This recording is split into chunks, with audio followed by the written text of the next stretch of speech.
ये कहना कि लोग बहुत ज़्यादा हों तो मुतालबा माना जाएगा, अहम बात यह है कि मुतालबा जायज़ है या नहीं। बानी चेयरमैन है, वो जेल में है और उनके बारे में कोई अंदाज़ा नहीं है कि वो कब निकलेंगे। हालांकि कानूनी तौर पर उन्हें अब जेल में रखना बहुत मुश्किल हो चुका है। इस हुकूमत के जो बेशतर कारपरदाजान हैं वो इलेक्शन हार चुके हैं। 24 नवंबर के एहतजाज के लिए पीटीआई की तैयारियां जारी हैं। इस बार पीटीआई की हिकमत अमली में कुछ तब्दीली देखी जा रही है। पीटीआई की रवायती क़यादत गैर मौसर दिखाई दे रही है और साबिक़ खातून अव्वल बुशरा बीबी पीटीआई के होम ग्राउंड पेशावर में भरपूर मुतहर्रिक हैं। वो बानी पीटीआई का पैगाम ओहदेदारों और कारकुनों तक पहुँचा रही हैं।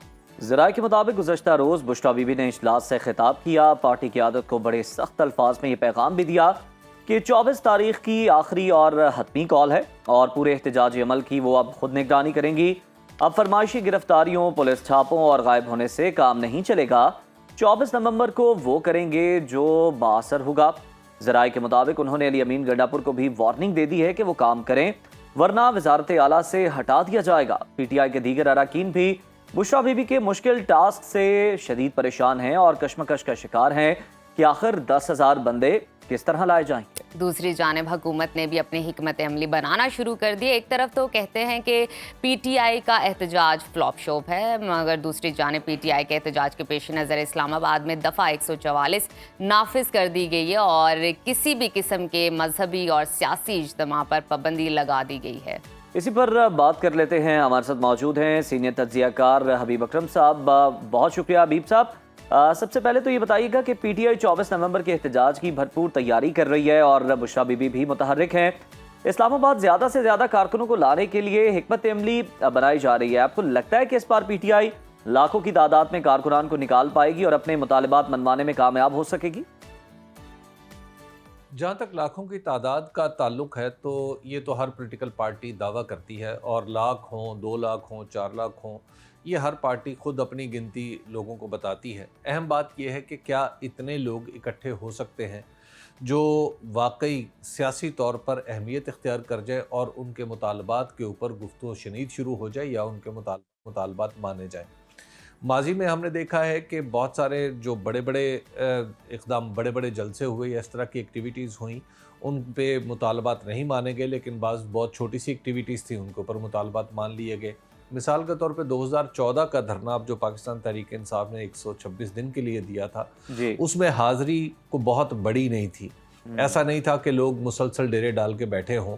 और एक मौका आया था कि जब ताहिरुल कादरी साहब चले गए थे और फिर पाकिस्तान तहरीक इंसाफ तनहा रह गई थी और बहुत थोड़े लोग उसके साथ धरने में शामिल थे जी। तो उस वक्त भी जब धरना जारी रहा तो आखिरकार इमरान खान साहब का ये मुतालबा मान लिया गया कि इलेक्शन की 2013 के इलेक्शन की छानबीन के लिए एक अलग से जुडिशल कमीशन बनाया जाए, और फिर उस जुडिशल कमीशन की जो भी रिपोर्ट थी वो सबके सामने आ गई। तो मुतालबा उस वक्त मान लिया गया, तो उसमें तो लोग ज़्यादा नहीं थे, तो लिहाजा ये कहना कि लोग बहुत ज़्यादा हों तो मुतालबा माना जाएगा। अहम बात यह है कि मुतालबा जायज़ है या नहीं। इस वक्त अगर आप देखें तो पाकिस्तान तहरीक इंसाफ काफ़ी मुश्किल दौर से गुजर रही है और उसके जो बानी चेयरमैन है वो जेल में है और उनके बारे में कोई अंदाज़ा नहीं है कि वो कब निकलेंगे। हालांकि कानूनी तौर पर उन्हें अब जेल में रखना बहुत मुश्किल हो चुका है। उनके ऊपर तमाम मुकदमात जो बनाए गए हैं उनका इस्तगासा, यानी उनका जो एक फरीक है वो खुद हुकूमत है। तो ऐसी सूरत में एहतजाज के सिवा कोई चारा बज़ाहिर इस वक्त तहरीक इंसाफ को नज़र नहीं आ रहा।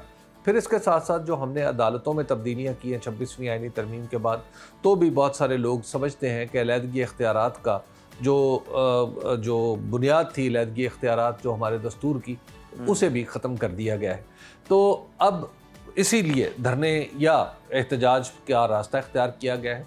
तो इसमें अगर कुछ लोग, यानी लोगों की ऐसी तादाद जो सियासी तौर पर एक मुतालबा कर रहे हों और वो तादाद जिसको बड़ी कहा जा सके, तो वो काफ़ी होगी।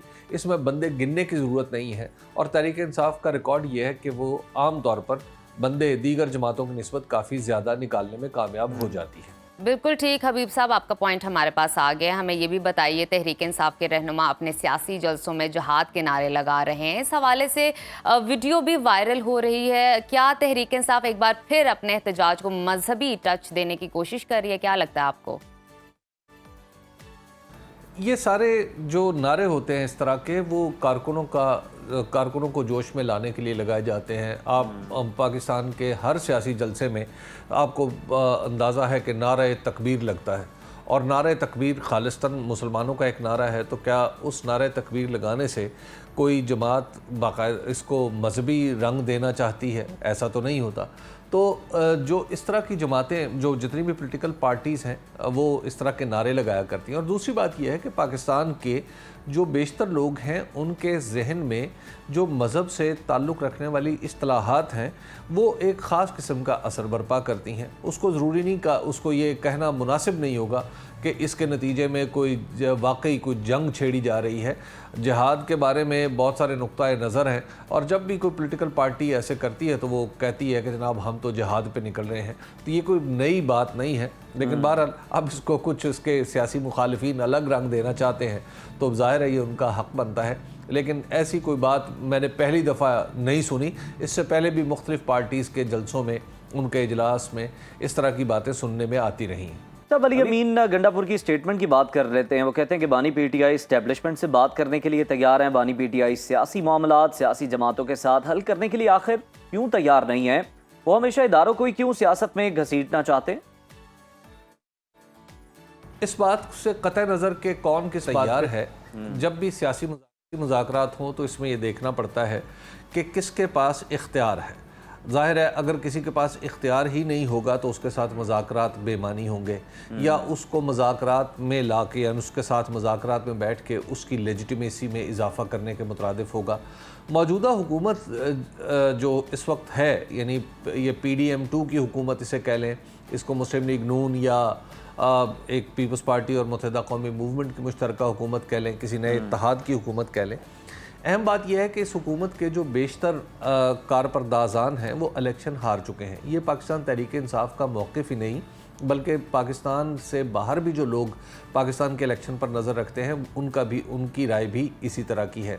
मुत्तहिदा कौमी मूवमेंट कराची से इलेक्शन एक मशकूक इलेक्शन के ज़रिए आई हुई है। पाकिस्तान मुस्लिम लीग नून के पास जो नशिस्तें हैं उनका अक्सर हिस्सा मशकूक है। इसी तरह पाकिस्तान पीपल्स पार्टी ने बाज़ जगह कुछ ऐसी चीज़ें उनके पास भी ऐसी नशिस्तें मौजूद हैं जो मशकूक हैं। तो जब किसी पॉलिटिकल पार्टी का या पॉलिटिकल अलायंस का जो मैंडेट है वही मशकूक हो तो उसकी हैसियत का तयन करना मुश्किल हो जाता है। अब ये तो नहीं हो सकता कि जो एक इस केस में पाकिस्तान तहरीक इंसाफ जिस इलेक्शन को जाली कहती है, उसी इलेक्शन के नतीजे में आए हुए लोगों को अपने बराबर का फरीक समझ के उनके साथ मुज़ाकरात करे, तो ये पॉलिटिकली मुमकिन नहीं है। तो इस वजह से एस्टैब्लिशमेंट मुज़ाकरात करे या ना करे, लेकिन जो पॉलिटिकल जो इस वक्त आज़ार नज़र आ रहे हैं हुकूमत में, उनसे तो मुज़ाकरात करना कोई सूदमंद दिखाई नहीं देता। बिल्कुल ठीक नहीं है। हुकूमत पीटीआई के एहतजाज की नाकामी के लिए खासी पुरुम्मीद है। राना सनाउल्लाह साहब ये कहते हैं कि पीटीआई का एहतजाज हुकूमत के लिए कोई चैलेंज ही नहीं। क्या वाकई पीटीआई का एहतजाज हुकूमत के लिए कोई चैलेंज नहीं, इसलिए हुकूमत इतना ईजी ले रही है? जब तक एहतजाज हो ना जाए उस वक्त तक हुकूमत का बयानिया यही रहता है, और ये आज की बात नहीं है, हमेशा से ऐसे ही होता आया है कि जब भी हुकूमत के ख़िलाफ़ कोई एहतजाज होता है तो साथ ही कुछ बताना शुरू कर देते हैं कि देखें जी ये तो सिर्फ 400 लोग थे, 500 लोग थे, या ये उससे पहले अगर आएँ तो कहा जाता है कि ये आएंगे नहीं, ये इनसे लोग नहीं इकट्ठे होंगे, ये कुछ नहीं कर पाएंगे, हमें तो इसकी कोई परवाह नहीं है। ये बात सारी हुकूमतें करती हैं, और एहतजाज से पहले शायद उन्हें ऐसा ही करना चाहिए सियासी तौर पर। तो इस वक्त जो हुकूमत ये कर रही है तो उसको भी इसी पैराए में लिया जाना चाहिए। जब एहतजाज होता है तो फिर कोई सूरत हाल और होती है। अगर वाकई हुकूमत को ये ख्याल है कि ये एहतजाज कोई अहम नहीं होगा तो फिर बेहतर होगा कि रास्ते में कोई कंटेनर ना लगाए जाएँ, रास्ते रोकने की कोशिश ना की जाए। फिर अगर एक छोटा मोटा एहतजाज है तो उसको बर्दाश्त कर लिया जाए। हबीब अकरम, ये भी बताइएगा कि IMF से मुज़ाकरात के बाद वफाकी हुकूमत ने माशी रोड मैप तैयार कर लिया है और वज़ीर आज़म जल्द इसका ऐलान करने जा रहे हैं। हुकूमत का नया माशी रोड मैप क्या हो सकता है, आपको क्या लगता है? और इस माशी रोड मैप में आवाम को कोई रिलीफ हासिल होगा? ये एक गैर हकीकी बात है कि पाकिस्तान का कोई भी रियासती शख्स या हुकूमती शख्स उठ के ये कहे कि मेरा अपना हम एक नया रोड मैप तैयार कर रहे हैं और उसको सामने ला रहे हैं। उसकी वजह यह है कि इस वक्त हम IMF के प्रोग्राम में हैं। IMF का जो तय करदा रोड मैप है वो लिखा हुआ मौजूद है, सबके सामने है। तो ऐसी सूरत में वज़ीर आज़म का ये कहना कि मैं कोई अलग से रोड मैप लेके आऊँगा जिसका ऐलान करूँगा और उसके बाद पाकिस्तान तरक्की की शाहराह पे दौड़ना शुरू कर देगा, तो ये कुछ गैर हकीकी सी बात लगती है। जो कुछ भी फाइन ट्यूनिंग है वो सिर्फ़ और सिर्फ IMF के प्रोग्राम के अंदर रहते हुए ही हो सकती है।